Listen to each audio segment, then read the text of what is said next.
Hey beauties, welcome back to my channel. Today I'm wrapping up August, tying it in a little bow by sharing all of my favorite products from this past month. And a quick note right off the top, I'm waiting one more day to film my NARS Soft Matte Complete Foundation review because I have a brand training tomorrow morning via Zoom. And I just want to see if they have any inside info, application tips, tricks that I don't know about yet. I read through the press release. I've tried the foundation a few different ways now, so I feel ready to review, but I just want to make sure I am as thorough as possible for you guys. Additionally, over the weekend, I placed an order for the new Clé de Peau foundation. I spent $130, so you don't have to. I received an email this morning saying that it has shipped, so that review will be up hopefully sometime later this week. I have a few foundations here to talk about today, and full transparency, these were both sent to me complimentary. But this first one is from Kojen Do. It's the Aqua Foundation. I picked this up in shade 143. This was sent over from lookfantastic.com, a beauty website that is huge in Europe, coming to the United States. But I love this foundation, and this is the first product I've ever tried from Kojen Do. I've heard great things about the brand, and I was always sort of interested. So when I saw it on their website, I figured, why not? It had pretty good reviews. It's beautiful. You'd never guess it was water-based based on how glowy the finish is. It looks very luminous and radiant. Medium coverage, so it's not full coverage, but I think it's perfect for every day. It looks very natural. It sort of perfects your complexion overall without looking or feeling too heavy. I also think this is perfect for all skin types. Doesn't matter if you have dry skin, if you have oily skin, because it's water-based, it's oil-free. You could use this foundation. I think it would look really nice on you. The one thing I found was that they didn't have a huge shade range. I had to guess what my shade was based on the swatches online, which is always sort of scary. I lucked out because the 143 is a pretty decent match whenever I have a sunless tan. It inspires me to look into more products from Kojen Do. I really like this Aqua foundation, so if you have any recommendations you'd like to mention, drop me a comment. I would love to hear from you guys. The second foundation I have here is from Benefit, and this is not going to be for everybody. This is their Hello Happy Air Stick foundation. They sent over the shade 5. Again, I kind of lucked out because it was the perfect match. It's a little bit yellow gold, but my sunless tanners tend to make me a little bit gold, so it worked out perfectly. I think this is great for travel. It's not going to be my everyday foundation, although I have used it just in the morning as I'm getting ready, and I think it looks fine. It lasts fine. It doesn't accentuate texture, pores, anything like that. I really like a stick foundation. I like to have a stick foundation on hand. Currently, I only have the Guerlain. I think I went through my Bare Minerals, which I really did like. You just never know when you're going to need a stick foundation. Sometimes I like to throw it in my purse if I'm going on a shoot or I have a long day, or maybe there's an event outdoors. Not so much over the summer here in Miami because it's so hot and humid, but once we start to get into fall, there might be more things outside. Hopefully, fingers crossed. Beach trips, travel in general, if you're lounging by the pool, it's always kind of nice to have a little touch-up stick. But I think this looks beautiful all over. Now, I don't think it's going to be right for everybody because I don't think it's quite as creamy. It doesn't blend out. It's not as emollient feeling as the Bare Minerals. So it's more of a matte finish. I think if you have dry skin or more mature skin, you're going to want to avoid this. Continuing with complexion, here I have the Balm Essential shade Rosé from Chanel. This was launched as part of their fall collection, and I originally skipped this item. It wasn't available yet when I went into shop, and I just completely wrote it off. I figured I didn't need it. I already have the Golden Light, which I don't really use that much. But when I saw this in store the last time I visited the boutique, I knew I had to have it because it is just so pretty. It truly is glossy. It's very sheer. It's not going to replace a blush. It looks like the Les Beige stick blushes, but it's not. I love this. I think it looks so beautiful on top of the blush. You have to be careful that you don't take it too high on the cheekbone. I'm so used to applying my highlighter in this area, but because it does have that little tinge of pink, you need to make sure that you keep it away from your concealer. Instead, I go a little bit lower on the cheekbone, and you can also use it as a cheek topper as well. You can go on the apples of the cheeks. I even use it on my chin, above the brows, the nose, everywhere I would normally highlight. It would also look really pretty on the chest, the shoulders. It reflects light in such a natural way without feeling sticky or too thick. You know, it doesn't mess up your makeup. I remember the first time I heard of glass skin, and I thought it was just one of these makeup trends that would come and go. I think it's sticking around for a while. I think we're continuing to see products intended to give you that look.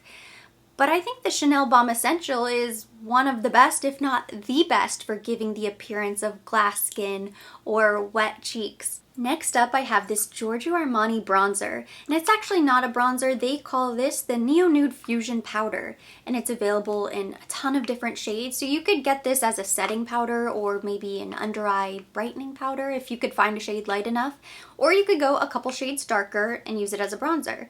I have shade 9, and it is the perfect bronzer. And I really love this texture, this formula. It has a slight sheen to it. Very subtle.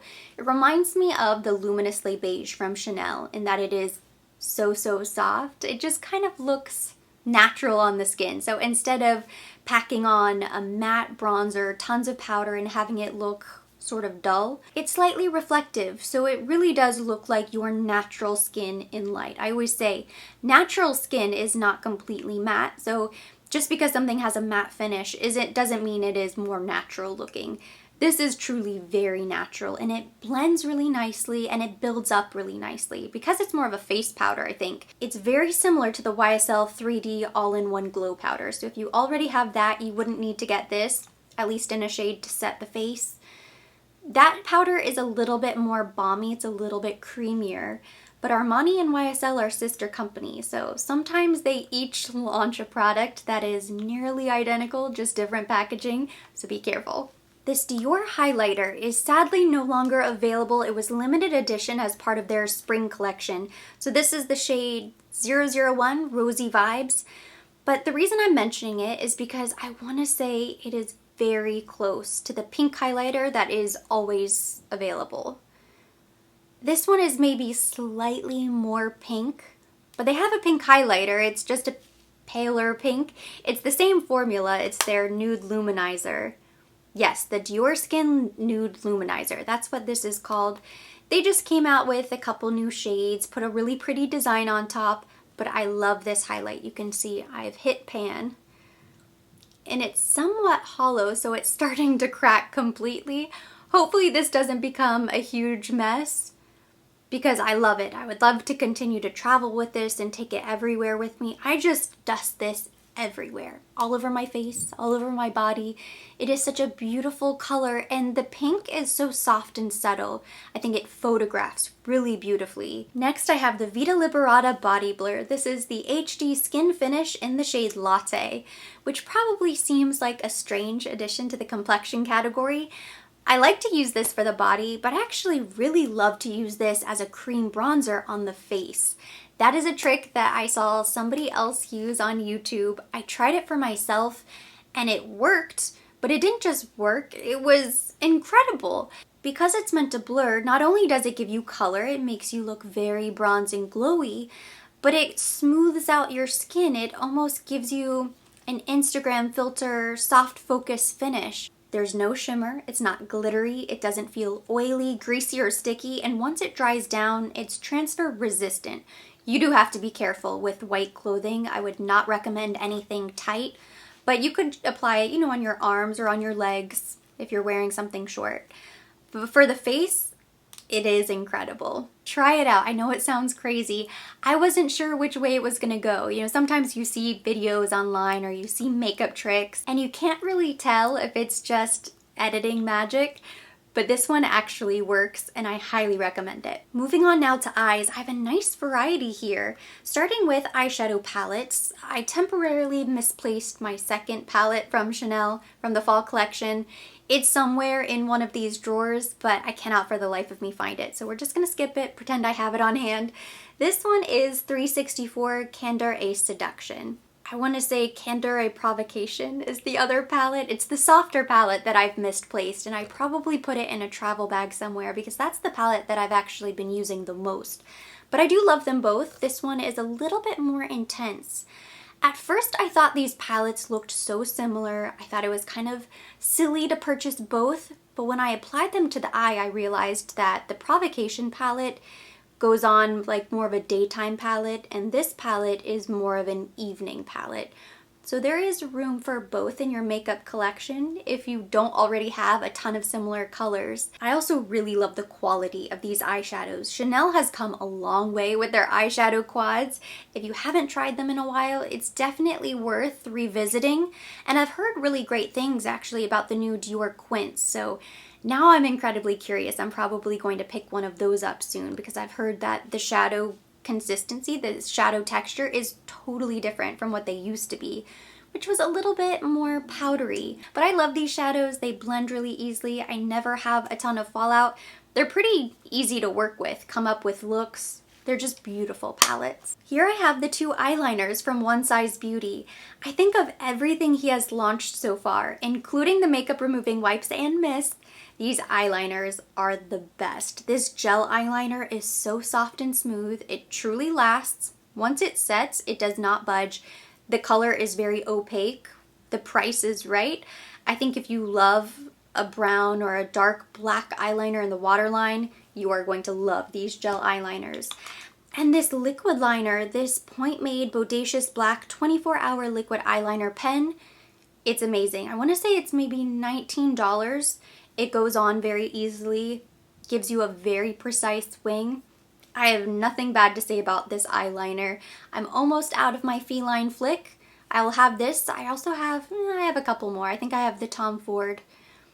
But when I'm ready to replace all of my liquid eyeliners, this is the point I'm trying to make, I will probably replace them with this. We have to talk about brows. These products were sent to me complimentary from Benefit, and they have changed my brow game. I recently filmed an updated brow tutorial. I will link it down below in case you'd like to check it out. This 24-hour brow setter, the best brow gel I have ever tried. And I haven't tried that many, so perhaps that's not really a ringing endorsement, but it's better than Anastasia. It's better than that Kush brow gel that was sent over at the beginning of the summer, I think. Both of those are nice. They're good brow gels. This is so much better in terms of hold. It's like super glue for your brows. If you like a fluffy brow, if you like to brush them up and you want them to look voluminous, you have to have a brow gel that's truly going to hold them. I've never tried a brow gel that works as well as this one. I said earlier in the year that I was on the hunt for a great brow gel, and at the time I had the Milk Makeup, I had the Anastasia of Beverly Hills. They were okay, but they never really held my brow hairs. This holds them in place, they will not budge. And then we have the new Brow Microfilling Pen. I love this. It is so easy, so fast to fill in your eyebrows. I've been using this just about every day for the past week. I really love it. I mean, I have no complaints. The one thing that I've noticed is that sometimes it struggles to draw whenever I have a ton of foundation and powder laid down. I want to try filling in my eyebrows first and then doing my makeup around the brow. Maybe that will help. I'm sure there's a way I can clean off the little sponge tips. That way it's not a problem. But overall, I love it. It's so beautiful. It makes your eyebrows look naturally fluffy, naturally full. I usually go in with the pen and then I'll touch up with the perfecting pencil. I set with the brow gel and I'm done. It is the fastest, natural looking, beautiful brow I have ever created. I am so happy with these Benefit products. This month I had to mention the lash serum I've been using. This is Babe Lash, the Essential Serum. This was sent to me complimentary in a little gift box a couple months ago now. And I want to say I started using it consistently probably 2 months ago. I wish I had taken a proper before and after photo. I don't think I had confidence in myself that I would use it consistently, but I started to make it part of my evening routine. As soon as I finished brushing my teeth, I would go ahead and apply my lash serum. Within a couple weeks, I started to notice, okay, they are starting to look a little bit longer, they're growing. You really notice a difference when you're applying mascara. I know it sounds kind of funny, but in the mirror, your lashes are so light anyway. Even when they're really long, they're kind of light. So you don't really notice whenever you're just looking at yourself in the mirror, but when you go to apply mascara, you just feel it. The wand takes a little bit longer to go through each lash and you start realizing, wow, no, my lashes are getting longer. After a couple months, the difference is incredible. If you went back a couple months of my videos and you watched maybe a get ready with me video or something like that, you would be able to see that my lashes were okay. You know, my natural lashes are, oh, they're good. They're nice, you know, nothing crazy, but they're not anywhere close to the lashes I have now. These are not my natural lashes. These are all Babe Lash. I have more length, I have more volume. I have more length and volume on the bottom lashes, which I love. It gives you a totally different look. My mascara goes on easier because I now have more hair for the mascara wand to comb through. And as you use it, you start to see results. It inspires you to keep using it and keep going. So now I make sure I never skip a night. If I do, I'll make sure that the following night I have to apply the lash serum because I don't want it to go away. It's not going to last forever. As soon as you stop using it, within probably a month or two, your lashes would go back to normal. That's what has happened to me. In the past, I've used New Lash. I had great results with New Lash as well. That's the only other serum I've used. I've never tried Revitalash, but I know people who have used it and say it works really nicely. This Babe Lash is incredible, and I will try to find somewhere to link it down below. I always see it on sale, so if I can find a cheaper version, I will link that one down below. It's well worth it. And then last thing, I have a couple lippies to mention. This first one is from Charlotte Tilbury. It's her Walk of No Shame. This is the Jewel Lip. It's a really pretty gloss. It has a lot of sparkle in the tube. I don't think you can see a lot of sparkle on the lip. If it wasn't for the shade, this would probably be nothing special, but the shade is incredible, so I love it. I've been keeping this in my purse. I take it everywhere with me. I'm wearing it today, but I've had to touch it up a couple times. It's not gonna stay super dark and opaque. It doesn't stay super glittery and shiny. Once the gloss dries down, that's when you can really start to see the glitter. It's kind of funny. When I first applied this, I thought, oh, okay, that's really pretty. I love the shade. This color of pink is very beautiful, but I don't see any sparkle. It's not until the gloss is almost gone that the sparkle is left on your lips. So then you can see that it does, in fact, have a lot of sparkle in it. It feels really nice. It's just a really pretty color, so I love this gloss. I also have two of my favorite new lipsticks from Chanel. This is the Ultra Le Tint Double Le Rouge Duo Ultra Tenue. I always mess up the name. So here I have Timeless Beige. I love this color. This has replaced my Intense Caramel as being my go-to nude. I keep this in my purse as well. I've worn it in a couple videos now. I just always wear it. This is my go-to lip. I've been grabbing this. I love light mauve. I'm so happy this is not limited edition. This is that perfect cool toned pink. It's a great transition shade from summer to fall. Super flattering. I just love this color. It's really unique. They needed something like this. Kind of similar to Milky Blueberry, but a lot lighter and more wearable, because Milky Blueberry is a bit fuchsia. You know, it's a beautiful berry color for fall, but if you like berries or you want to get into the fall spirit without having a lip that's too bright, light mauve, oh, it's so stunning. And that completes my August favorites. Thank you so much for watching. Hopefully you enjoyed it. If you did, give it a thumbs up. Leave me your comments, questions down below. As always, I love hearing from you guys. You have great taste, great recommendations. As always, I will be linking everything mentioned, everything on my face down in the description box for your convenience. And for more videos like this, don't forget to subscribe and hit the notification bell.